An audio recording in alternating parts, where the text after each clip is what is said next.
Seguimos en la olla, Sazón Pública, y en esta conversación que empieza a calentarse y empieza a colocar sus propios sabores y aromas de esta complejidad de lo que podríamos llamar la matemática, el debate sobre esa matemática entre comillas universal y el debate de los aportes desde nuestra ancestralidad, nuestra propia matemática, nuestra manera de dialogar con ella a partir de las experiencias que hablábamos, por ejemplo, con el teorema de Jardiel, hijo de Javier Amaro Ruiz, que a los 11 años resolvía un teorema que había dejado incompleto un matemático alemán llamado Gauss. Pero, ¿qué es eso? Porque suena un poco abstracto, una cosa de las nubes, y uno dice, ¿y esto para qué me sirve? ¿Cómo como con esto? ¿De qué utilidad tiene todo esto en el mundo? Cuando empiezas a aterrizar en temas de arquitectura. Y aquí Andrea nos va a ayudar porque esto que ha estado trabajando Javier hace bastante tiempo en términos de matemáticas empieza a tener concreciones en algunos debates y algunos trabajos complementados con otros aportes en la Facultad de Arquitectura de la Universidad Mayor de San Andrés, aquí en La Paz, empezando a discutir matemáticas y arquitectura, ingeniería, construcción concreta, manejo del espacio. Cuéntanos un poco por dónde van esas búsquedas, esas reflexiones, Andrea. Muy bien, es así que en abril iniciamos lo que es el workshop de los arcai regenerativos hacia un metacholet.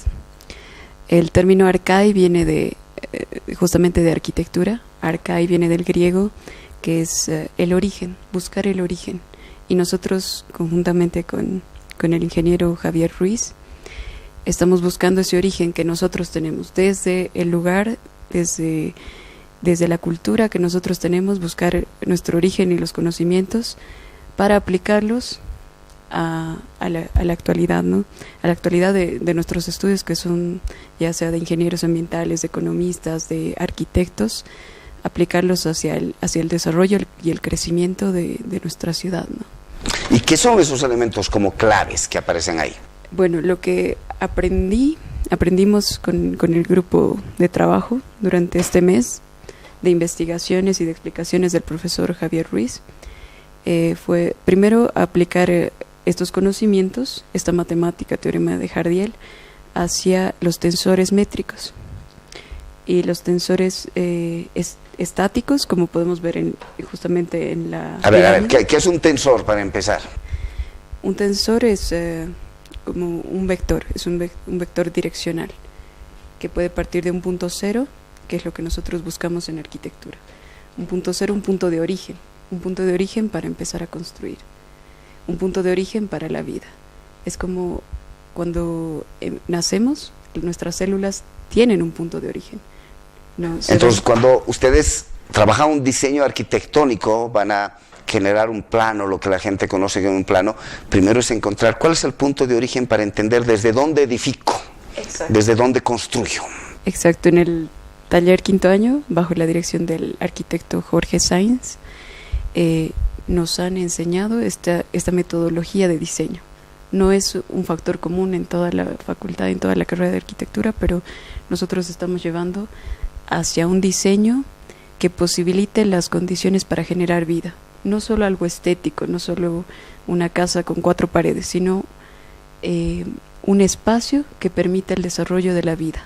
Que permita que la vida se regenere como es, dialogue con la vida. Exacto. En su complejidad, en su riqueza o en su simpleza. Exactamente, y como lo hacían antes en Tiahuanaco, en el Imperio Inca, en nuestras culturas ancestrales, ya tenían el conocimiento de este punto cero, de esta relación de la arquitectura con la célula. Y eso han denominado biotensores, unos estáticos y otros dinámicos. Cuéntale eso a la gente. Estos tensores estáticos, aquí está representado por la pirámide que vieron en el teorema de Jardiel. Esto se hacía en varias de nuestras culturas ancestrales, no solo en América, también en Egipto. Esta pirámide, por ejemplo, es la forma y los tensores que llevan a su construcción permiten un mecanismo natural, tecnológico de conservación. Es por eso que en las pirámides antiguas de Egipto se podrían conservar las momias. Y es una tecnología ancestral que ahora la podemos aplicar solamente con la forma. o las pirámides mayas. Por ejemplo, Javier, querías complementarnos un poco sobre estos biotensores. El biotensor significa que podemos hacer un cálculo de estructura. Por eso los biotensores, el tensor métrico lo aplicó Einstein para calcular la cantidad y densidad que tiene el espacio-tiempo. Por eso él descubrió que el tensor métrico es lo que calcula la cantidad de gravedad y de tiempo que tiene un espacio.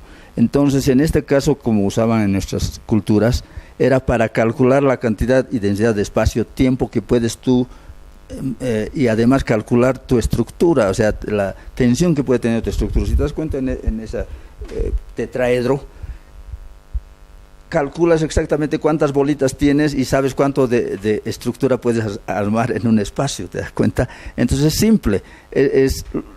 Ahora se utiliza para cálculo estructural, se utilizan programas como el SAP, se utiliza el AutoCAD para hacer arquitectura, etcétera, pero que al mismo tiempo son complicados, pero en esas épocas no había esos programas. Entonces ellos tenían sus propios programas que se llamaban los biotensores, que en este caso estamos mostrando cómo se aplicaban. Ahora los tensores que se llaman los dinámicos son los que tenemos en el organismo y que eso también se aplican en esas estructuras que ellos están diseñando para cuando haya, sismos, que estamos en peligro de sismos en estas épocas. O sea, cuando dices tensores dinámicos que tenemos en nuestro cuerpo, estás hablando de eso que tenemos en el cuerpo que nos permite el movimiento, cierta flexibilidad y cierto dinamismo con nuestro cuerpo. Y no solo eso, nos resiste, ¿te das cuenta?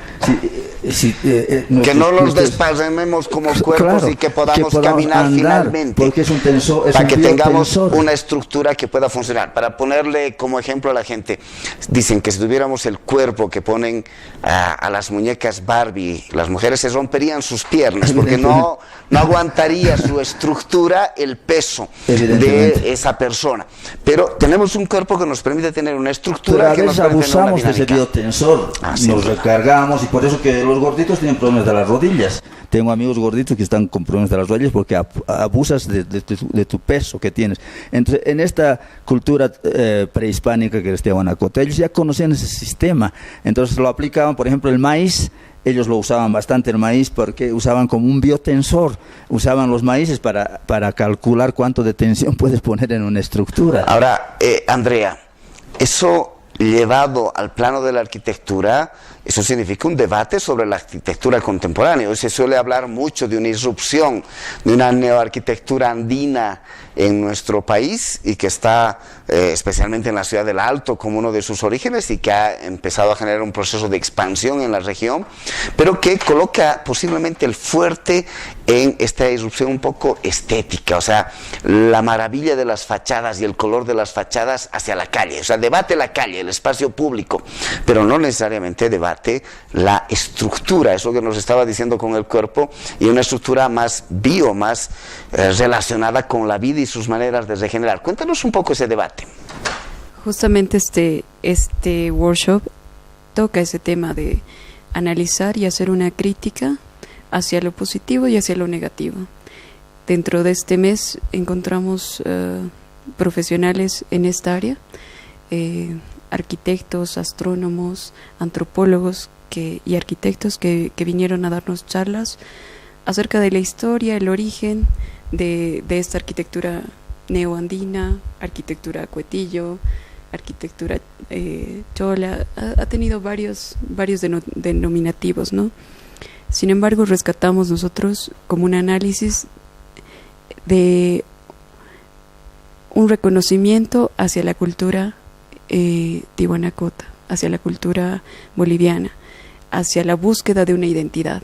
Si bien esta arquitectura al parecer es netamente estética y para una parte de la sociedad, una élite, porque quienes tienen una emergencia económica aymara, digámoslo así. Ahora se ha convertido esta arquitectura en una demostración de poder y de dinero. Pero una cosa que sí podemos reconocer es que esa arquitectura colocó en el escenario del espacio un intento de búsqueda de encuentro con lo propio que no generaba procesos de imitación, como muchas de las arquitecturas que se han desarrollado en la Bolivia colonial y en la Bolivia republicana, o sea, hacia búsquedas. A nivel internacional. Y a nivel internacional consiguió este debate y este impacto. Sin duda, fuera del país, cuando se habla de arquitectura boliviana, se habla de esta arquitectura hoy en día. Claro, ahora es bastante reconocido varios de los arquitectos que siguen con este estilo. Tuve la oportunidad de estar en charlas del arquitecto Freddy Mamani, en observar, en estudiar sus libros, y me parece un reconocimiento hacia la identidad y la cultura. Sin embargo, nosotros pretendemos, creo que una misión como arquitecto es ir más allá de la estética, más allá de lo bonito, y que la arquitectura no sea un rango discriminatorio solo para las élites, sino que la arquitectura podamos acceder todos. O sea, volvamos un poco a ese uso de los espacios urbanos en nuestras culturas ancestrales antes de la invasión europea. Espacios urbanos de encuentro, de procesos formativos muy fuertes, de socialización, pero donde también había, por ejemplo, producción alimentaria, no era la ciudad separada del mundo rural y generaba un mínimo de accesibilidad, aunque hay todo un debate sobre los usos de esos espacios. Tiwanaku, el Cusco, o todo lo que aparece en el sur boliviano o en parte del Perú como estructuras urbanas, arquitectónicas. Ahora, tú decías, eso nos ha llevado a trabajar a partir del teorema de Jardiel temas de estructura, y nos hablabas de esto, a través de estos tensores más dinámicos y unos tensores más rígidos. Estos biotensores, reconociendo la arquitectura tihuanacota. Ahora, eso en lo concreto, ¿qué significa? Por ejemplo, eso significa que las construcciones andinas tenían una capacidad antisísmica, significa que hoy podemos recuperar esto y que es una arquitectura accesible. Cuéntanos así como, ¿dónde están los aterrizajes de eso? La arquitectura ancestral era sismo resistente. La prueba de ello es que si uno va al Cusco, donde hay bastantes movimientos telúricos, las ruinas que yo le catalogo, los sitios arqueológicos, los sitios arqueológicos están intactos en su mayoría. En Coricancha han intentado sacar toda la piedra, pero no han podido. El Coricancha está en pleno centro de Cusco, para que la gente sepa, uno de los templos andinos más importantes, y encima se edificó la iglesia de Santo Domingo. Y cuando tuve la oportunidad de ir allá, nos explicaban que en la época de colonización los españoles trataron de quitar todas esas piedras, ¿no? Y no lo han logrado. Estaba tan bien edificada que no lo han logrado, solo cambiaron de techo y es una arquitectura ecléctica, ¿no? Eso significa que hay un nivel de amalgama, de compactación entre las piedras que inclusive no necesitaba cemento y permitía una amalgama y una fortaleza muy grande, porque trabajaba lo rígido con lo dinámico y lo flexible. Javier, cuéntanos un poco. Algo que también se llama biotensor, porque está tensionado de tal forma, porque si nos referimos a Einstein, que es tan complicado, Einstein se dio cuenta que cuando tensionas el espacio-tiempo, puedes detener el tiempo. Es lo que hacían las pirámides. Las pirámides hacen que no se te descomponga la carne. ¿Te das cuenta? Por eso hay momias en las pirámides, sí, por decirlo de alguna manera. Por eso construían también acá los chulpas. Los chulpas era para mantener a tu muerto por toda la eternidad, ¿entiendes? Y diseñabas un estilo de biotensor para que ese no se te descomponga tu familiar, tu hermano, hermana o tía, lo que sea que se te ha muerto. ¿Por qué? Porque era un valor de que tenía que volver al otro mundo, etcétera. Entonces tenías que preservarlo, ¿te das cuenta? Entonces ese trabajo del biotensor es lo que estamos en este momento redescubriendo. No quiere decir que ya se está aplicando, simplemente lo estamos manifestando, lo estamos postulando. Y de la postulación a la práctica es lo que están haciendo en este momento, pues estamos tratando de crear una nueva generación de arquitectos y arquitectas que entiendan esta brillantez científica que teníamos, pero que la tenemos que volver a recuperar. Andrea, para cerrar este capítulo así cortito, me parece fantástico en términos de que durante mucho tiempo la arquitectura fue pensada como una irrupción sobre el espacio, sobre el paisaje, para colocar el lugar construido que irrumpía y, es más, despojaba a la naturaleza de su lugar, ¿no? Lo invadía. Y cuando estás hablando de biotensores, estás reconstituyendo una suerte de relación, de conversación entre la construcción, ese nuevo elemento que se va a edificar, con lo que sucede en el espacio, el territorio. Eso sucede así, se está haciendo búsquedas. Cuéntanos un poco. Uno de los principios fundamentales de la naturaleza, que es lo que analizaban nuestros ancestros, es que la naturaleza genera posibilidades, oportunidades para la generación de la vida. y eso es a lo que estamos regresando, eso es lo que estamos recordando. Vamos más allá de una arquitectura estética, de una fachada bonita, vamos más allá de una tecnología que ahora impacta en un medio e impacta sobre algo muy importante para nosotros desde la cosmovisión andina, que es la Pacha, la tierra. Con la arquitectura nosotros, con una arquitectura tradicional de hormigón, de cemento, de ladrillo, lo que hacemos es impactar de manera negativa en esta tierra. Entonces estamos en la búsqueda no de volver a una época del Incario, sino en la búsqueda de traer ese conocimiento hacia la actualidad, hacia nuestra realidad, para un buen vivir, para la búsqueda de la felicidad, no solo de confort, sino que vaya más allá y que estemos en armonía y en equilibrio con la tierra, con el entorno natural, con el entorno cultural también. Bioclimático también, que es importante. Y bioclimático. Este reencuentro con el clima, un clima además caprichoso en la región de los Andes, con una variabilidad impresionante. Pues la gente dice cotidianamente en La Paz tenemos los 4 climas en un solo día, y hay que saber conversar y adecuarse con esa riqueza de la vida. Vamos a volver, todavía va a profundizar un poco más en el próximo bloque de la Olla Sazón Pública, así que espérenos, ya volvemos.